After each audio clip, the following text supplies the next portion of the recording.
다 함께 찬송가 441장 함께 부르십니다.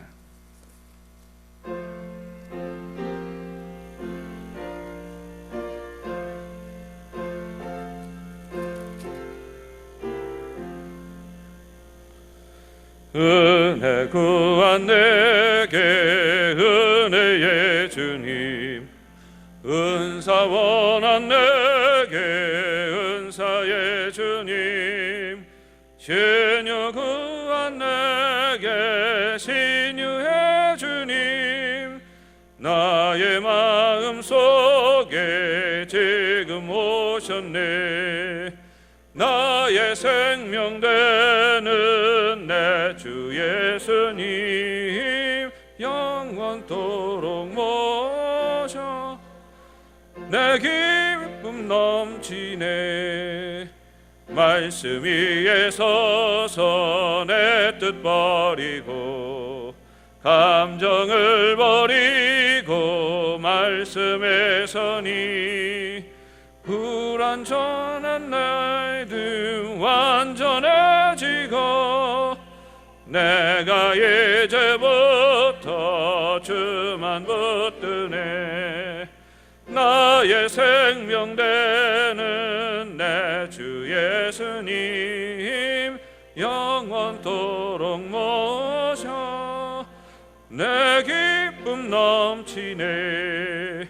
나의 모든 욕심 던져버리고 내가 염려하며 계획하던 것 믿고 기도하며 주께 맡기고 주의 뜻을 따라 살기 원하니, 나의 생명 되는 내 주 예수님, 영원토록 모셔 내 기쁨 넘치네. 믿음으로 낫을 주께 던지고 끊임없이 주를 찬송하면서 전에 나를 위해 일해왔으나 이젠 저만 위해 힘써 일하리. 나의 생명 되는 내 주 예수님, 영원토록 모셔 내 기쁨 넘치네. 나의 소망 되는 그 주 예수님, 이 세상에 다시 강림하겠네. 나의 등불 밝혀 손에 들고서 기쁨으로 주를 맞이하겠네. 나의 생명 되는 내 주 예수님, 영원토록 모셔 내 기쁨 넘치네. 아멘. 이 시간 우리에게 주신 하나님 말씀 열왕기하 25장 1절로 17절까지 말씀입니다.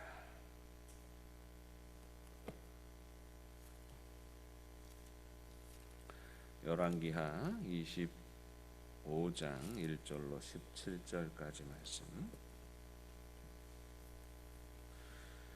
한 절씩 교독하시겠습니다. 시드기야 왕 제9년 열째 달 10일에 바벨론의 왕 느부갓네살이 그의 모든 군대를 거느리고 예루살렘을 치러 올라와서 그 성에 대하여 진을 치고 주위에 토성을 쌓음에,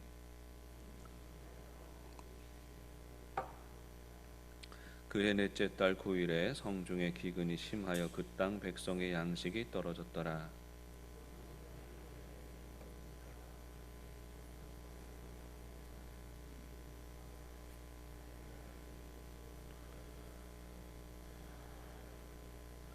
갈대아 군대가 그 왕을 뒤쫓아가서 여리고 평지에서 그를 따라잡음에 왕의 모든 군대가 그를 떠나 흩어진지라.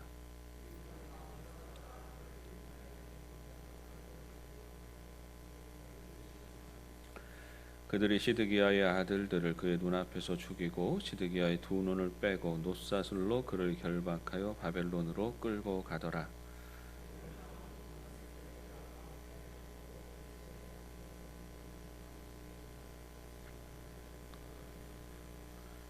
여호와의 성전과 왕궁을 불사르고 예루살렘의 모든 집을 귀인의 집까지 불살랐으며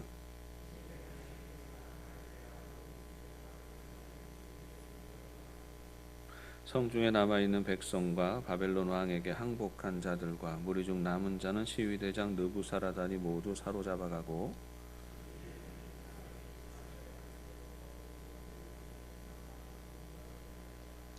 갈대아 사람이 또 여호와의 성전의 두 놋기둥과 받침들과 여호와의 성전의 놋바다를 깨뜨려 그 놋을 바벨론으로 가져가고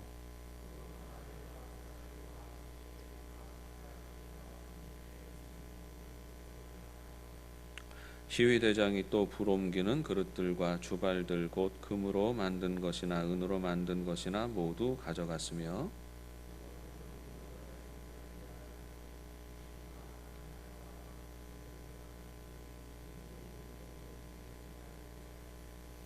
그 한 기둥은 높이가 18규빗이요 그 꼭대기에 논머리가 있어 높이가 3규빗이요 그 머리에 둘린 그물과 석류가 다 놋이라 다른 기둥의 장식과 그물도 이와 같았더라. 아멘. 이어지는 말씀들도 오늘 본문의 내용에 해당하기 때문에 계속 성경은 펴놓고 오늘 공부에 임했으면 좋겠습니다. 유다의 여러 개혁적인 사역을 감당하였던 왕들이 있었습니다만 그 중에서 가장 강력한 개혁자가 요시야 왕이었고 요시야는 유다의 사실은 마지막 희망이었습니다. 역사상 가장 선하고 가장 정직한 왕으로 평가를 받는 사람이 요시야 왕이었지요.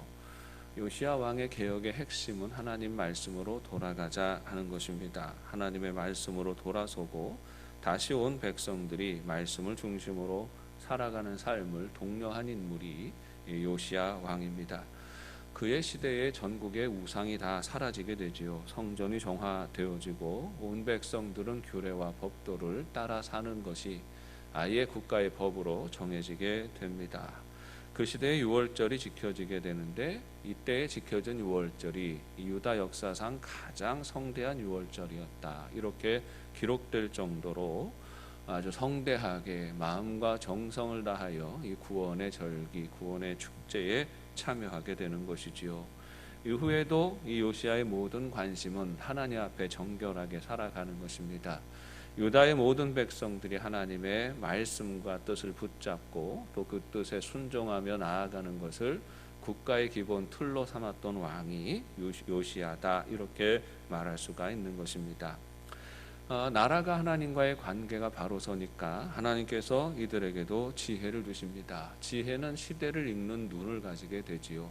그 시대가 어떻게 변화되어지는지 어느 편에 서야 하고 어느 편과 아군이 되고 어느 편과 적군이 되어져야 하는지를 분별하게 되는 것입니다. 그 시대에 일어나는 나라가 바벨론이라는 나라였고 하나님께서 이 바벨론을 하나님의 손의 도구로 사용하신다는 사실을 요시야는 보게 됩니다. 그래서 이 바벨론의 편에 유다가 서게 되는 것이지요. 그러다 보니 이 바벨론이 아수르를 침공하고 니느웨를 점령하니까 이 아수르의 남은 세력들이 애굽을 끌어들이게 되고 애굽 군대가 이 바벨론을 치러 올라가는 그 길에 이 유다를 지나가게 되는 것이지요. 이때 요시야가 이 바벨론의 편에 서기도 하지만 자기 땅을 지나가는 애굽 왕 바로를 맞서게 되는 것입니다. 바로 느고와의 싸움에서 패배하게 되고 이 싸움에서 전사하게 됩니다. 참으로 유다 역사 속에서는 안타까운 일들이지요. 요시야가 죽고 나니까 신하들은 그의 아들 아하시야를 왕으로 세우게 됩니다. 그런데 아하시야는 단 3개월 동안 왕위를 가지게 됩니다. 이런 데에는 다 원인이 있겠지요. 누군가에 의하여서 강제적으로 왕권을 빼앗기는 경우를 말하는 것이지요. 애굽 왕이 전쟁을 통하여서 요시야를 죽이지 않습니까? 그러니까 이 군대가 유다에 영향을 끼치게 되는 것이지요. 그래서 이 바로가 아하시아를 폐위시켜 버립니다. 그리고 그의 형제였던 엘리야김을 여호야김이라고 이름을 바꾸게 되지요. 그래서 여호야김으로 이름을 지어주고 왕으로 세우고 돌아가게 되는 것이지요. 여호야김 왕은 25세의 왕이 됩니다. 그리고 11년 동안 나라를 다스리게 되는데 비교적 이른 나이에 여호야김이 세상을 떠나게 됩니다. 그리고 그 아들 여호야긴이 어린 나이에 18살에 왕위에 오르게 되는 것이지요. 이렇게 여호야김과 여호야긴이라고 하는 이 두 왕의 세대는 유다 왕조에서 친애국적인 또 성향을 가지게 되는 겁니다. 바로의 영향을 받아서 세워진 왕들이니까 또 바벨론을 등지게 되는 거예요. 바벨론과 적대국으로 돌아서게 되고 애굽을 섬기는 나라가 되는 것이지요. 그러니까 당시에 패자였던 이 바벨론이 참을 수가 없습니다. 느부갓네살 왕이 다시 군대를 일으켜서 쳐들어오게 되지요. 그 이전에 애굽과 경쟁하는 중에 있었는데 애굽의 군대를 완전히 무찌르게 되고, 그리고 이제 유다를 손봐야 되겠다 하고 1차 침입을 하게 되는 것입니다. 이 전쟁에서 패배하게 되고 여호야긴은 사로잡혀서 바벨론으로 사로잡혀가게 되고, 그때 또 예루살렘 안에 많은 귀인들도 사로잡히고, 또 이 전쟁에 패하였기 때문에 많은 보물들을 또 주어야 했습니다. 전리품, 배상금을 지급을 해야 되는 거죠. 전쟁에 지니까. 그래서 모든 재정들을, 국가의 재정들을 다 끌어모아서 배상금을 지급하게 되면서 나라는 점점 가난하게 되는 것이지요. 그리고 이제 바벨론이 유다 왕조에 참여하게 됩니다. 그래 이제 바로가 왕을 세우는 게 아니라 바벨론의 왕이 왕을 세우게 되는 것이지요. 여호야긴을 폐위하고 그 여호야긴 왕을 사로잡아 가면서 그의 숙부였던 마따니아를 세웁니다. 왕으로 세우고 바벨론식으로 시드기야라고 이름을 붙이게 되는 것입니다. 시드기야는 바벨론에 의하여서 왕위에 오르게 되었습니다마는 그러나 시드기야는 그 주변에 함께 시드기야를 도왔던 왕들이 친애국주의자들이었습니다. 그래서 이들에 의하여서 생각이 애굽 쪽으로 돌아서게 되고, 망국을 어떻게 보면 다 망한 나라를 또 의지하고 또 섬기는 일들을 하게 됩니다.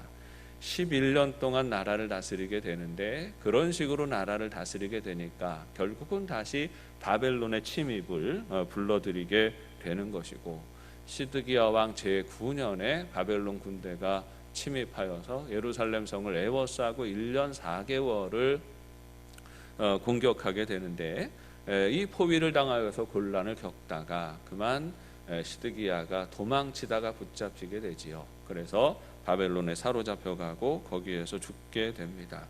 도망치다가 붙잡혀서 그의 아들들은 눈이 뽑히기 전에 이 시드기야 왕 보는 앞에서 다 죽임을 당하게 되고, 이 시드기야는 두 눈이 뽑힌 상태로 비참하게 사로잡혀 가는 것이죠. 유다의 마지막 역사가 긴박하게 흘러가는데, 마지막 개혁자였던 요시야의 바람과는 전혀 다른 방향으로 비참하게 멸망을 하고 있는 것입니다. 결국 나라가 망했어요. 유다도 결국은 망했습니다. 하나님께서 기회를 더 주셔서 이스라엘이 망할 때에도 하나님이 지켜주시고 또 나라의 안위를 보호하여 주셨는데, 결국은 지키지 못하고 요시야 이후에 네 왕의 시대에 급격하게 나라가 국력을 잃어버리게 되고 결국은 나라가 멸망하게 되는데, 이렇게 나라가 무너지는 데에는 요시야의 뒤를 이었던 4명의 왕들이 가지고 있는 특징 때문이다라고 말할 수가 있습니다. 이 4명의 왕들을 평가하는 성경의 기록이 이렇습니다. 그들은 여호와 보시기에 악을 행하였더라, 이렇게 말하고 있는 것이죠. 여호아하스나 여호야김이나 여호야긴이나 시드기야나, 이 모든 4 왕들에 대한 평가가 한결같습니다. 그들은 하나님 보시기에, 여호와 보시기에 악을 행하였다 하는 것입니다.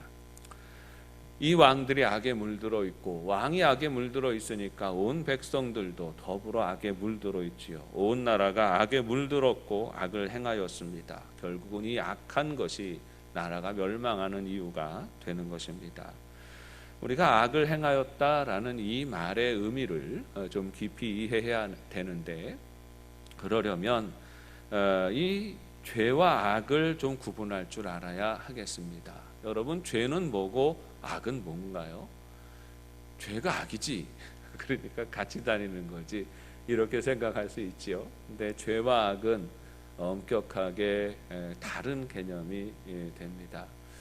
많은 사람들이 죄는 방향이고 악은 상태다 이렇게 이야기를 해요. 좀 어려운 이야기인데, 죄는 살인이나 도둑질이나 음란 같은 행위들을 말하고 그런 삶으로 나타나는 삶의 방향성을 말하고, 악이란 좀 더 근원적인 것으로 이해가 되어집니다. 사람으로 하여금 그런 범죄들을 저지르게 하는 마음 상태를 악이라고 하는 거죠. 사람의 마음은 선에 물들든지 악에 물들든지 하는 것이고, 악에 물들므로 나타나서 인하여서 나타나는 현상들, 그런 상황들, 예를 들어 살인이나 도둑질이나 악한 행동들을 죄라고 말하는 것이지요.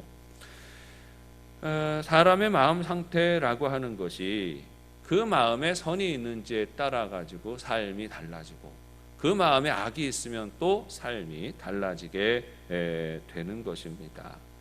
사람은 그 마음에 있는 것에 따라 영향을 받게 되는데, 그런데 우리 사람은 다 악인이지 않습니까? 근데 많은 사람들이 그래, 오늘 이 본문 말씀에서 이 네 명의 왕은 여호와 보시기에 악을 행하였다, 악에 물들어 있었다, 그 마음이 악하였다 이렇게 평가할 수 있는데, 그러면 우리는 어떤가요? 여러분의 마음은 어떻습니까? 여러분의 마음은 악이 전혀 없나요? 악한 마음이 전혀 없나요? 여러분은 죄 짓지 않고 살아가는가요? 죄와 악을 혼돈하게 되니까 그렇게 질문하면 대답을 할 수가 없는 것입니다. 죄 짓지요. 저도 죄 짓고 여러분도 죄 짓고 실수하고 그런 행동을 하면서 살아가는 것입니다. 그런데 이 사람을 평가하고 말할 때 성경은 악을 행하였다, 악에 물들었다라는 표현도 쓰지만 악에서 떠났다 이런 표현도 쓰는 거예요. 근데 사람의 마음이라는 게 어떻게 죄악된 생각이나 행동이나 이런 마음들이 아주 없을 수가 있습니까? 그렇죠. 그럼 어떤 사람이 한 반은 선이고 반은 악이다 이렇게 말할 수 있고, 비교적 사람이 선하다라고 할 때는 한 60%는 선하고 40%는 악하다, 마음이 왔다리 갔다리 하는데 그렇다 이렇게 말하면 쉽게 이해가 되어지는데, 그런데 선악의 기준을 그렇게 나누지 않거든요. 악에서 떠났다라고 표현하고 있어요. 그 사람은 범죄하지 않고 살아가는 것을 말하는 것이 아닙니다. 악에서 떠난 사람도 죄를 짓지요. 잘못을 저지르기도 하는 것입니다. 그런데 그럼에도 불구하고 악에서 떠났다라고 성경이 어떤 사람에 대해서 평가하는 것은, 내가 범죄하고 내가 죄를 지을 때에 이 죄에 대하여서 민감하게 반응하고 고백하는 마음과 양심을 가진 사람을 일컬어서 악에서 떠났다라고 말하는 거예요. 그러니까 다 같이 범죄하고 잘못도 저지르지만 잘못하는 순간에 이게 죄인데 내 안에 버리지 못하는 죄가 있구나, 돌아서서 각성할 수 있는 사람이 선한 사람이고 악에서 떠났다라고 하나님이 인정해 주신다라는 것입니다. 스캇백 박사가 이런 이야기를 합니다. 악이란 죄를 인정하는 것을 거부하는 마음이다 라고 말해요. 그럼 선이란 뭐예요? 결국은 죄를 인정하는 거예요. 내 안에 죄와 허물을 인정하고 하나님 앞에 나아갈 때에 하나님께서 그것을 우리를 선하게 인정해 주시고 받아주시는 근거가 되는 것입니다. 하나님 앞에 부끄러워하는 마음, 이 죄로 인하여서 상한 마음을 가지고 있는 사람을 일컬어서 악에서 떠난 사람이다 이렇게 말할 수가 있는 것입니다. 이 마음을 가지는 것이 왜 중요합니까? 우리가 쉽게 설명하자면 양심이 살아있다 이렇게 말하지 않아요? 우리 마음속에서 죄가 무엇인지가 분간이 되어지고 무엇인가 잘못한 행위를 하고 잘못된 말과 행동을 했을 때에 부끄러움을 느끼는 마음을 가지는 것이 왜 중요합니까? 그런 마음이 생기면, 죄에 대해서 부끄러운 마음이 생기면 죄에 대해서 주저하게 되는 것이죠. 자연스럽게 반복해서 죄를 짓지 않습니다. 죄에서 점점 떠나는 삶을 살아가게 되는 것이에요. 근데 악에 물들게 되면 어떻게 됩니까? 악을 행하는 사람들은 어떻게 됩니까? 악을 행한다는 악이란 뭐예요? 죄를 범하면서도 죄를 인정하는 것을 거부하는 마음이다. 이게 죄다라는 것을 인정하지 않는 마음을 악이라고 하는 거예요. 그 마음을 가지게 되면 어떻게 됩니까? 양심의 가책이 없어집니다. 온갖 악독한 짓을 저지르면서 살아도 양심의 문제가 없어요. 가책이 없어요. 옛말에 그러지 않습니까? 때린 놈은 쭈그리고 자고 맞은 놈은 다리 펴고 잔다. 그러니까 죄 지은 사람들은 다리 쭈그리고 가책이 돼가지고 이렇게 불편하게 자는데, 뭐 이렇게 폭행 당하고 한 사람은, 죄 짓지 않은 사람은 다리 쭉 뻗고 편안하게 산다라고 말하지요. 그거 인간을 잘 모르고 하는 얘기입니다. 진짜 악에 물들어 있는 사람은요, 악을 행하고도 전혀 양심의 가책이 없으니까 편하게 잘도 자요. 그게 악에 물들어 있는 사람의 모습이다라고 하는 것이에요. 악에 물들면 계속해서 범죄하게 되지요. 브레이크가 없는 인생이 되는 겁니다. 요시야 이후에 네 왕이 그렇게 살았다는 거예요. 반복해서 죄를 짓게 되고, 반복해서 죄를 짓게 되면 결국은 어떻게 됩니까? 결국은 멸망하게 되는 것입니다. 왜냐하면 이 하나님께서 우리 인생에게 허락하여 주시는 아주 분명한 진리 이치가 있는데, 죄는 값을 치른다라고 하는 것이에요. 그 죄에서 돌이키지 아니하고 계속 치달아갈 때에 결국은 거기에서 그 죄 때문에 멸망하게 되는 것입니다. 하나님은 우리 인간들을 사랑하셔서 기회를 주시는 것이죠. 돌이켜 그 악에서 떠나서 하나님을 두려워하고 하나님의 지혜로 살아가게 하십니다. 죄에서 떠나는 길을 가르쳐 주시고 이 죄에서 떠나라 말씀하시는 거지요. 그러면 살아갈 길이 열리는 거예요. 그런데 떠나지 않으면 어떻게 됩니까? 눈이 멀어버리게 되고 결국은 멸망하게 되는 것입니다. 예를 들면 이런 거예요. 어떤 아빠가 있었습니다. 모든 아버지들이 이 가족에 대한 부양에 이 짐을 지게 되지 않습니까? 가족을 가지게 되면 이 가족에 대한 짐을 딱 어깨에 무겁게 짊어지고 살아갑니다. 이건 모든 남자들이, 반듯한 남자들이 반드시 가져야 되는 그런 마음이에요. 그러니까 열심히 수고하고 땀 흘리고 일해서 수입을 올려야 하는데, 그런데 모든 아빠들의 마음과 다르게 현실은 열심히 노력해도 그다지 수입이 많지 않지요. 아이들 기르는데 돈이 들 때가 많은데 수입은 적으니까 늘 빠듯하게 살게 됩니다. 그 마음속에 이거 내가 하는 일을 좀 바꿔야 되지 않겠나, 어디 가서 좀 더 큰 돈을 좀 만졌으면 좋겠다 하는 이런 생각을 하다가 우연히 어떤 친구들 소개를 따라가지고 도박장에 들어가게 됩니다. 도박장에 들어가니 이건 완전히 신세계가 열리는 것이에요. 10,000원짜리 한 장 쓰려고 해도 아둥바둥하면서 정말 계산하면서 빠듯하게 이렇게 살았는데, 그런 세상은 그런 거 없잖아요. 10,000원짜리가 뭐 그렇습니까? 어마어마한 돈이 막 왔다 갔다 하고 거기서 막 화려한 세상이 열리고 이제까지 나는 헛살았구나 하는 생각을 가지게 됩니다. 그러면서 왕년에 나도 화투장 좀 만져봤는데 한번 쳐보자 하고 슬그머니 끼어서 했더니 덜컥 좀 따버렸어요. 그날 이후로 이 아버지가 눈이 돌아가 버립니다. 열심히 직장생활 해봐야 그래서 얼리는 수입보다 그냥 하룻밤 가서 잠시 화투장 돌려가지고 그렇게 따는 돈이 크다라고 생각하게 되는 거지요. 그래서 열심히 그곳을 떠나지 못하고 기웃거리게 됩니다. 결국 그렇게 기웃거리는 사람들이 다 뒤에 짜고서 하는 것들 아닙니까? 결국 그렇게 기웃하다가 모든 재산들을 다 잃어버리게 됩니다. 눈이 멀어버리니까 겨우 그동안에 뼈 빠지게 수고하면서 아끼고 알뜰살뜰히 모아놓았던 것 다 갖다가 팔아버립니다. 심지어는 집문서까지도 아내 몰래 들고 나가서 그것까지 저당 잡혀서 결국은 다 잃어버리게 되고, 가족들은 살던 집에서 다 쫓겨나서 아주 작은 사골세 집으로 이사하게 됩니다.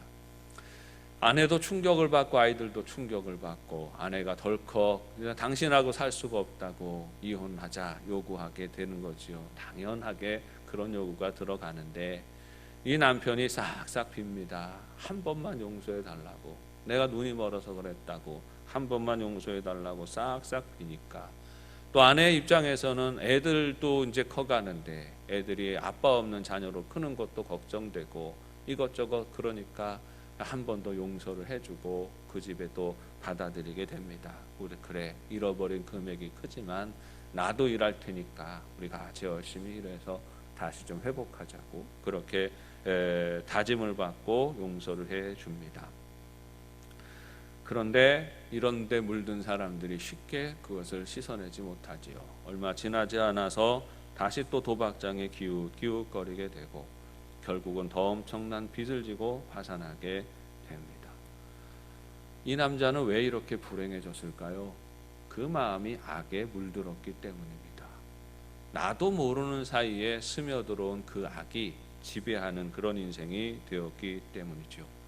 죄는 누구나 지을 수 있습니다. 실수할 수도 있고 잘못할 수 있습니다. 그런데 그 죄에서 떠나지 못하는 것, 반복해서 죄를 짓는 것은 악에 매이는 것입니다. 그러면 그 죄값을 치르는 데에서 벗어날 수가 없는 것입니다. 하나님은 죄인을 용서하시는 하나님이시지요. 죄인을 부르시고 용서하십니다. 그런데 그럼에도 불구하고 하나님은 끊임없이 죄인에게 구원의 길을 열어주심에도 불구하고 하나님을 등지고 떠나가는 사람들에게는 소망이 없는 것입니다. 그 사람들은 뭐예요? 용서받을 수 있는 기회도 자기가 걷어차버리고 살아가는 것이기 때문이에요. 유다가 그랬습니다. 여러 차례 기회가 있었습니다.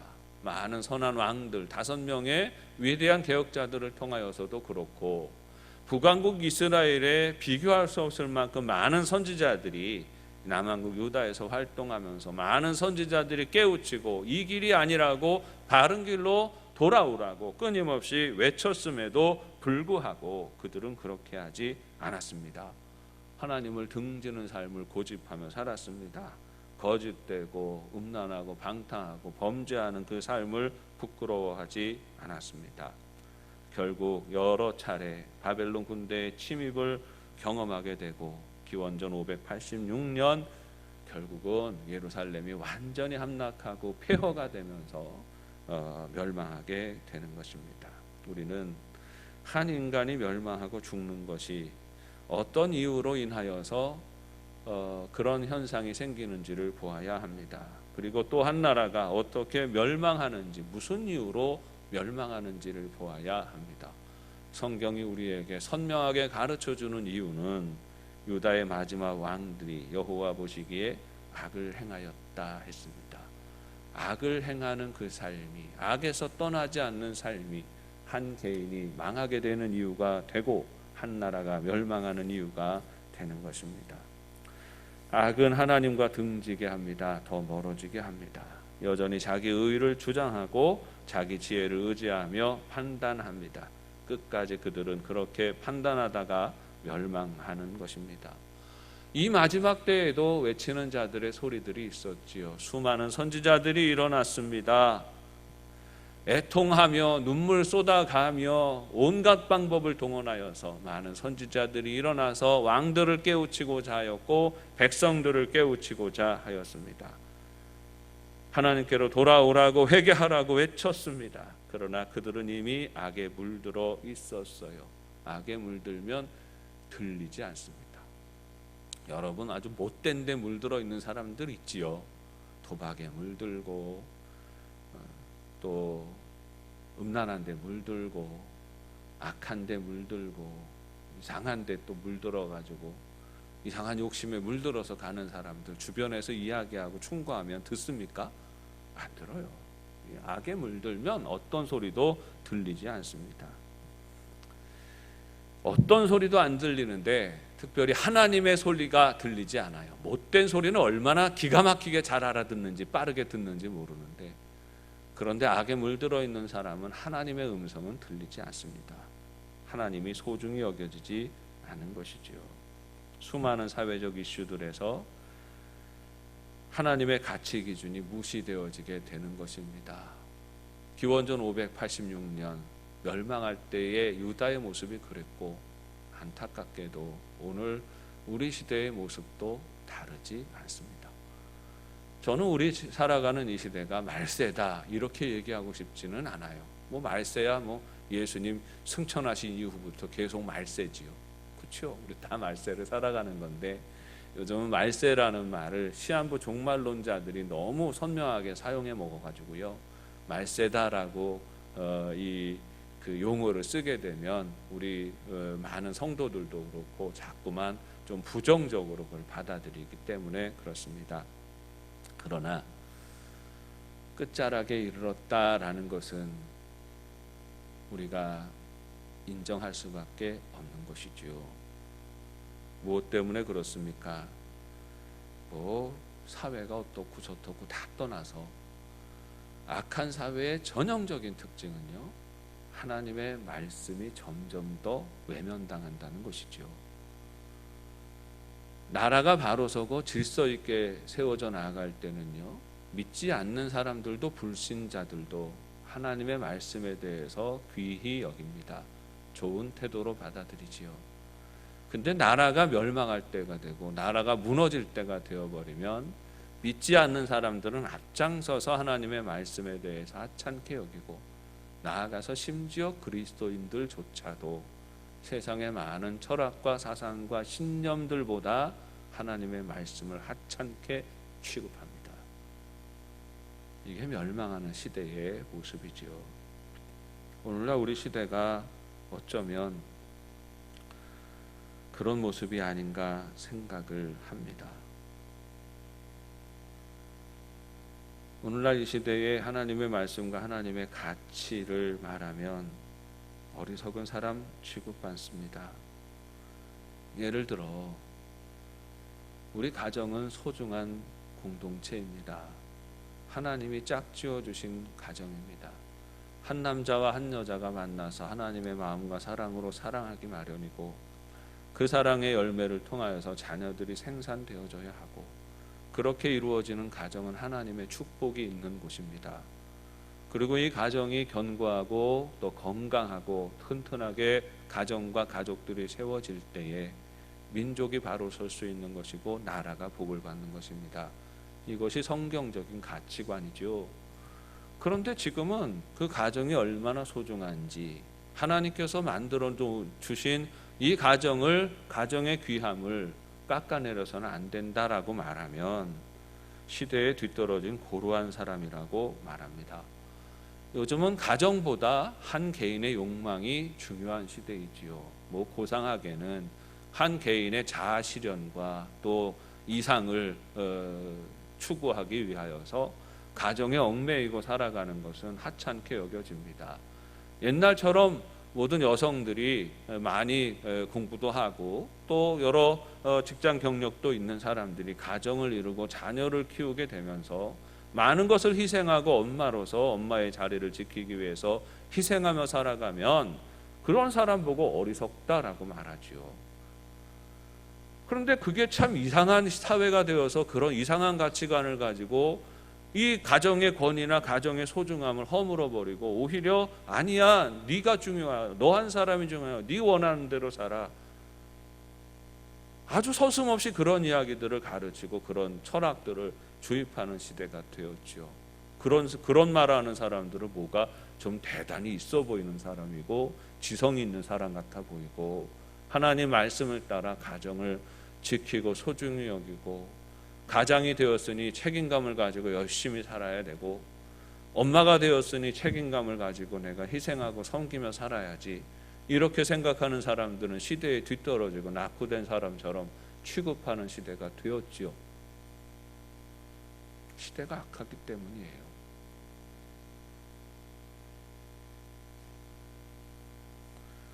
그 가정을 지키기 위해서 남자나 여자나 성적으로 문란하지 말 것을 가르치면 지금 같은 시대에 그런 고루한 얘기를 왜 하느냐고, 왜 불편하게 만드느냐고 말합니다. 학교에서조차도 그렇게 반듯하게 질서 있는 삶을, 윤리적인 삶을 가르치지 않아요. 물질이 중요하지요. 그러나 더 중요한 것은 사랑과 정의와 질서와 우리 인간이 하나님이 허락하신 거룩한 가치와 비전이 있는데 우리는 그것을 더 귀히 여기고 붙들고 살아가야 합니다라고 말하면 관념론자라고 비난합니다. 오늘날 이 시대가 배부르게 먹고 살면서 사람들이 하나님을 떠나가고 있는 것이죠. 수많은 범죄를 서슴없이 저지르고 살아갑니다. 그런데 전혀 이상하지 않아요. 돌이킬 생각도 없는 것입니다.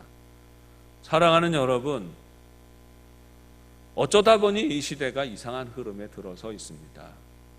마치 기원전 586년에 유다가 멸망해 갈 때에 그들의 왕과 그 백성들이 하나님 앞에 악을 행하여 악한 데 물들어서 하나님께서 우리에게 가르쳐 주신 율례와 법도를 하찮게 여기고 취급하고 우상에 매이고 거짓된 질서에 매여서 악을 행하고 거짓을 행하고 음란을 행하며 마구잡이로 살아가다가 그 시대가 멸망해 갔었는데 어찌 보면 오늘 우리 이 시대가 그렇게 살아가는 시대가 되었다는 거예요. 한 개인이 소중하니까 마음대로 살아가도록 올가매지 말라지요. 한 남자가 중요하지 왜 남편이어야 하는 거? 한 여자로서 인생이 중요하지 왜 엄마로서 짐을 지우느냐?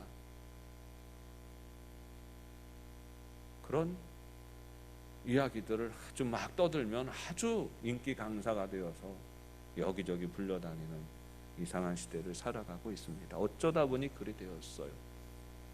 그런데 여러분, 그 길에 함께 서지 마십시오. 세상이 하나님의 말씀을 하찮게 여긴다고 그 유행을 따라 같은 편에 서지 마세요. 죄는 반드시 값을 치릅니다. 우리가 죄인이지만 이 죄로부터 구원받는 길은 우리 하나님께 있습니다. 하나님께 매이는 자에게 생명의 길이 있는 거예요. 하나님의 율례와 법도를 귀히 여기는 자에게 하나님의 축복의 길이 있는 것입니다. 항상 우리의 생명이 우리 하나님께 있음을 늘 기억하고 잊어버리지 아니하고 시대의 흐름을 따라 거짓된 자의 편에 서지 아니하고 하나님의 말씀의 기준을 분명히 붙잡고 살아가는 복된 삶이 되시기를 바랍니다. 시드기야 왕은 유다의 마지막 왕이었는데 하나님이 주시는 기회를 외면합니다. 그리고 시대를 분별하지 못해요. 이전의 생각에 몰두합니다. 아수르와 애굽과 주변의 국가들과 연합하면서 반바벨론 국가 진영에 서게 됩니다. 진영 논리에 붙들리게 되는 거지요.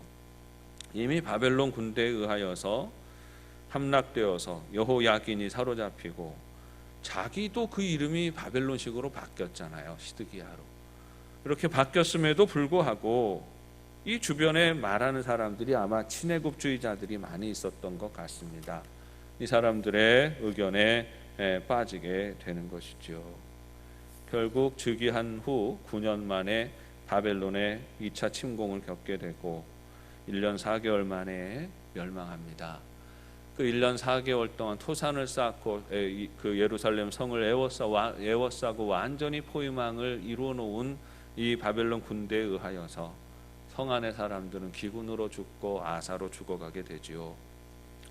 결국 이것을 견디다 못하여서 포위망을 뚫고자 시도하게 됩니다.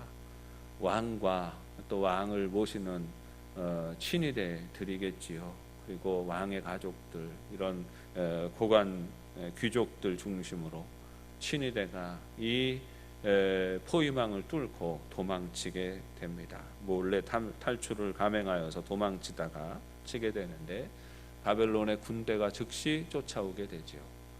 그래서 결국은 여리고 평지에서 사로잡히게 됩니다. 그리고 그의 아들들은 시드기야 왕이 보는 앞에서 죽임을 당하게 되고 자신은 두 눈을 뽑힌 채로 바벨론으로 사로잡혀가 거기에서 죽습니다. 바벨론의 군대 사령관은 이제 다시 예루살렘으로 들어오지요. 들어와서 성전을 불태우고 왕궁을 불태우고 또 모든 고관 대작들의 집들을 다 불태웠다 했습니다. 허물어뜨렸다 했어요. 그러니까 성을 이루고 있는 성벽이 있고 왕궁이 있고 거기에 또 성전이 있고 그리고 그 주변으로 그래도 다 살만한 집들이 쭉 이어지거든요. 그래서 살만한 집들은 다 허물어 버렸다는 것이에요. 모든 예루살렘 성을 다 허물어 버립니다. 성전의 기물들과 심지어 성전 문 앞에 있던 거대한 놋기둥까지도 다 뽑아서 바벨론으로 전리품으로 가져가게 되는 것입니다. 아무것도 남지 않는 폐허가 된 것이지요. 그리고 이 전쟁에 참여했던 모든 귀족들과 또 뭐 나름대로 지휘관들 이런 사람들은 다 붙잡혀서 포로로 사로잡혀 가게 되고 이 예루살렘에는 포도원 지기와 농부만 남기고 비천한 자들만 남겨놓았다 이렇게 말하고 있습니다. 예레미야서에 이때의 모습들이 아주 소상하게 기록되어져 있지요. 예레미야는 끊임없이 하나님의 뜻을 외칩니다. 그리고 이 바벨론과 맞서 싸워서 이길 수 없다고 끊임없이 경고하지요. 그 이야기가 바벨론 군대에도 알려지게 되고 결국은 이들의 호의를 얻어서 이 포로로 사로잡혀가는 행렬에서 예레미야는 빠지게 됩니다. 그리고 남아있는 자들을 다스리는 총독으로 그달랴를 이 바벨론 왕이 세우게 되지요. 그달랴를 중심으로 또 흩어졌었던 이스라엘의 군대들이 군대라기보다는 이스라엘 백성들이 모여들게 됩니다. 그 중에 요하난이라는 사람이 있었고 이스마엘이라는 사람이 있었습니다. 요하난이라는 사람은 그달랴와 같은 생각을 가지고 있었지요. 지금은 바벨론에 맞서는 것이 아니라 바벨론의 말을 잘 듣고 또 추스려서 백성들을 추스려서 나라의 기반을 다시 세워야 한다라는 생각을 가지고 있었습니다마는 여기에 들어온 이스마엘이라고 하는 인물은 암몬의 간자입니다. 그래서 이 그달랴를 이제 해칠 의도를 가지고 있었었지요. 결국은 이 요하난의 경고에도 불구하고 그달랴가 조치를 취하지 않다가 결국 이스마엘에 의하여서 이 바벨론이 총독으로 세웠던 그달랴가 살해당하지요. 그리고 그달랴 편에서 이 바벨론이 그냥 사람만 세워놓은 것이 아니라 바벨론 사람들을 많이 남겨놓았었거든요. 이 사람들도 다 살해해 버립니다. 그러니까 이건 뭐예요? 이제는 다시 또 반역을 하는 거니까 바벨론의 군대를 끌어들이는 일을 저지른 것이죠. 그리고 도망치려는 이스마엘을 요하난이 잡아서 죽입니다. 그리고 요하난이 남아서 백성들을 수습해야 했지요. 하나님은 그런 길을 열어주시고 예레미야를 통하여서 한 번 더 기회를 주시지만 그러나 믿지 못하였던 요하난은 애굽을 택하여서 애굽으로 도망쳐버리게 됩니다. 결국은 이 결과가 뭐가 됐느냐 하면 예루살렘과 유다 땅에 아무것도 남지 않은 상황이 된 겁니다. 나라가 멸망하였어도 백성이 남아있고 그 백성을 다스리는 지휘관이 있어서 그 나라의 어떤 기반들이 최소한의 기반들이 이렇게 만들어져 있었다라고 한다면 그달랴를 중심으로 총독을 중심으로 그래도 남아있는 이스라엘 백성들을 추스려서 나라의 근간을 다시 세울 수 있는 그런 꿈을 꿀 수 있었으면 좋았는데 이제 그것마저도 완전히 없는 거죠. 완전히 멸망하게 되는 것이지요. 유다 땅 안에는 아무런 인간적 기대와 소망이 없어집니다. 완전한 폐허가 되는 것이지요. 완전히 돌 위에 돌 하나도 남지 않도록 모든 기반이 국가의 기반이 완전히 송두리째 무너져 버리게 되는 것입니다. 그렇게 되기까지 나타난 일들이 무엇입니까? 그 모든 사람들이 악에 물들어서 악을 행하였기 때문이에요. 악에 물들어서 버린 사람들과 그들로 인하여 나타나는 갈등과 분열이 있었습니다. 나라가 망했는데 이제는 백성도 없고 거의 모두가 다 사로잡혀가고 이제는 뭐 돈도 없고 아무것도 없고 그저 살아남기 급급한 그런 상황이었는데도 불구하고 이 땅의 지도자라는 것들이 어떻게 행동하고 있습니까? 이스마엘이나 요하난이나 이 지도자들 안에 나타나는 행동이 뭐예요? 여전히 친애굽의 길을 갈 거냐, 친바벨론의 편을 설 거냐. 정쟁이 벌어지고 있는 것이죠. 망하는 나라의 공통적인 특징은요, 완전히 멸망할 때까지 자기들끼리 싸운다는 거예요. 자기들끼리 갈등하고 악에 물들어 있는 그런 나라, 그런 국가의 운명이요, 망해서 모든 게 다 망해서 다 없어질 때까지 자기들끼리 싸우다가 죽게 되는 것입니다. 지금쯤이면 정신을 차릴 것 같은데 그렇지 않는 것이죠. 결국은 그 안에서도 또 친애굽이냐 친바벨론이냐, 이미 성이 다 함락되고 성전도 무너지고 왕궁도 무너지고 살던 집도 다 폐허가 된 상황인데, 그 상황에서도 누가 잘했냐, 네가 잘했냐, 내가 잘했냐, 이거 가지고 싸운다라는 것이죠. 여러분, 이 역사를 보면서 어느 편에 서야 했을까요? 유다가. 여러분은 어떻게 생각하십니까? 친바벨론의 입장에 서야 했습니다. 친애굽의 편에 섰어야 됐습니다. 어느 편에 서야 됐다고 생각하십니까? 성경이 우리에게 가르쳐주는 것 한 가지는요, 이 상황 속에서 유다가 바벨론 편에 섰어야 된다, 애굽 편에 섰어야 한다를 가르치는 것이 아니에요. 하나님의 말씀은, 하나님이 요구하시는 것은 하나님의 편에 서기를 요구하시죠. 바벨론 편, 애굽 편, 이거는 중요한 게 아니에요. 하나님이 말씀하시는 건 하나님께로 오라, 하나님 편에 서라 하는 것입니다. 유다가 망한 이유는 친 바벨론을 하지 않아서가 아니에요. 그들이 하나님 편에 서지 않았기 때문입니다. 그들이 하나님의 말씀을 붙들지 않았기 때문이에요. 여전히 하나님으로부터 멀어졌고 그 삶의 방향을 돌이키지 않았기 때문입니다. 막연한 기대감조차도 하나님께 없었기 때문이에요.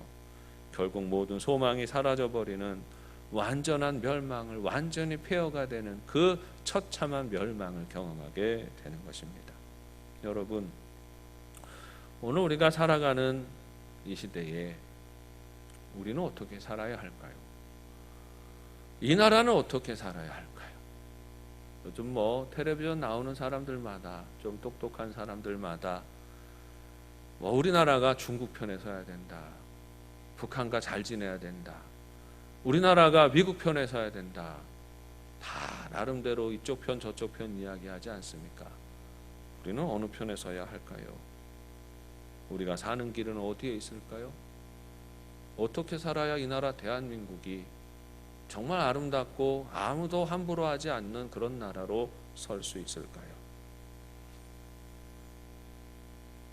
제가 한 가지 말씀을 드리지요. 미국이 우리 살 길 아니에요. 중국 놈들이 우리를 지켜주지도 않아요. 북한하고 친하게 지낸다고 북한이 우리 봐주지 않아요. 일본도 우리 봐주지 않지요. 친미냐 친중이냐, 친북이냐 반북이냐, 주변의 나라들과 어떤 관계를 맺어야 되고 이해 타산을 어떻게 따져야 하느냐, 그게 이 나라가 살 길이 아닙니다. 오늘 이 시대에도 이 나라, 이 민족의 살 길은 여호와께로 돌아가는 것이에요. 우리가 하나님 편에 서야 하는 것입니다. 하나님을 의지해야 하는 것이에요.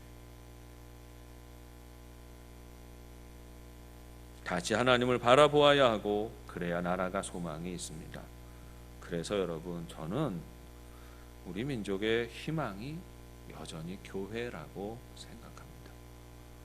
이 점에 대해서는 저는 누구하고도 머리 터지도록 싸울 수 있어요. 이 나라를 정말 유익하게 한 그런 공동체와 집단이, 교회만한 집단이 어디 있느냐?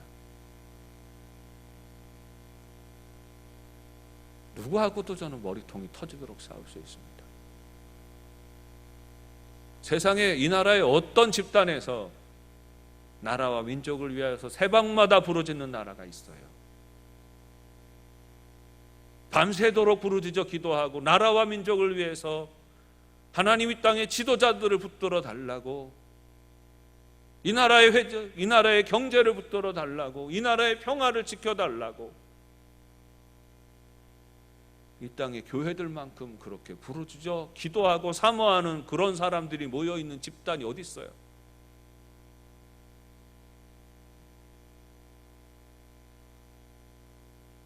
기도하는 이들이 교회 안에 있어요. 그래서 우리 민족의 희망은 여전히 이 땅의 교회들입니다. 우리 소망을 다른 어떤 데 두어서는 안 됩니다. 이 나라의 소망이 주변 강대국에 있지 않고, 이 나라의 소망이 철학과 신념과 사상과 이데올로기에 있지 않아요. 이 나라의 소망은, 이 나라의 생명은, 이 나라의 능력은 우리 하나님께 있습니다. 하나님이 보호하셔야 이 나라가 살고, 하나님이 보호하셔야 우리 가정이 삽니다. 우리 영도의 가족들이 항상 진실한 마음으로 우리 가정의 소망이 하나님께 있고, 우리 교회의 소망이 하나님께 있고, 이 나라 이 민족의 소망도 여호와께 하나님께 있음을 온전히 인정하고 고백하며 주의 이름을 부르며 나아가는, 그리고 우리 주님의 도우심을 구하며 날마다 깨어서 중보하는 복 있는 삶이 되시기를 주님의 이름으로 축원합니다.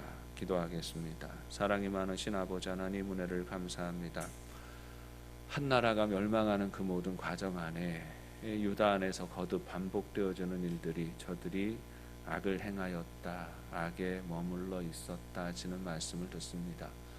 이 나라 이 민족의 소망이 하나님께 있는데 자꾸만 하나님을 등지고 세상의 물질과 육신의 즐거움에 매어서 살아가는 이 시대의 풍조가 온 나라를 휩쓸고 있는 이때에 하나님, 오늘 우리들의 마음을 더욱더 정결케 하여 주셔서 악한 길에 함께 서지 않게 하여 주옵시고, 이 시대 가운데 하나님의 자녀답게 거룩하고 정결하게 구별되어 살아가는 영도 가족들이 되게 하여 주시옵소서.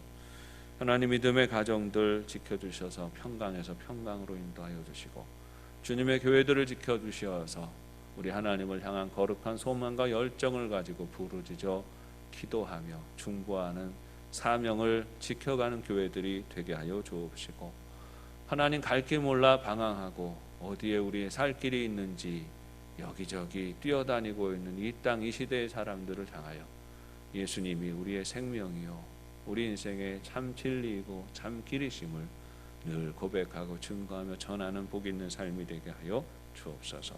예수님의 이름으로 기도합니다. 하늘에 계신 우리 아버지, 아버지의 이름을 거룩하게 하시며 아버지의 나라가 오게 하시며 아버지의 뜻이 하늘에서와 같이 땅에서도 이루어지게 하소서. 오늘 우리에게 일용할 양식을 주시고 우리가 우리에게 잘못한 사람을 용서하여 준 것 같이 우리의 죄를 용서하여 주시고 우리를 시험에 빠지지 않게 하시고 악에서 구하소서. 나라와 권능과 영광이 영원히 아버지의 것입니다. 연하여서 기도하십니다. 우리 믿음의 가정이 하나님의 복을 누리고 거룩한 질서와 법도를 지키며 살아가는 복된 가정 되게 하여 주옵소서. 기도하십니다. 주님의 교회가 성령 충만하고 복음의 열정이 더욱더 뜨거워지는 교회가 되게 하여 주시고, 이 시대의 이 나라와 이 민족을 위하여, 이 시대를 위하여 날마다 부르짖어 기도하며 바른 길을 선포하는 교회가 되게 하여 주옵소서. 기도하십니다. 우리 나라와 민족이 하나님의 은혜 안에 바로 서도록 기도하십니다. 나라와 민족의 살 길도 이 사람 저 사람 사람의 철학과 신념을 따라가는 데 있지 아니하고 다시 하나님을 부르며 하나님의 뜻에 순종하는 데 있습니다. 지혜를 주셔서 이 나라 이 백성이 하나님 잘 섬기게 하시고 거룩한 질서와 법도를 바로 세워나가는 나라가 되게 하여 주옵소서. 기도하십니다.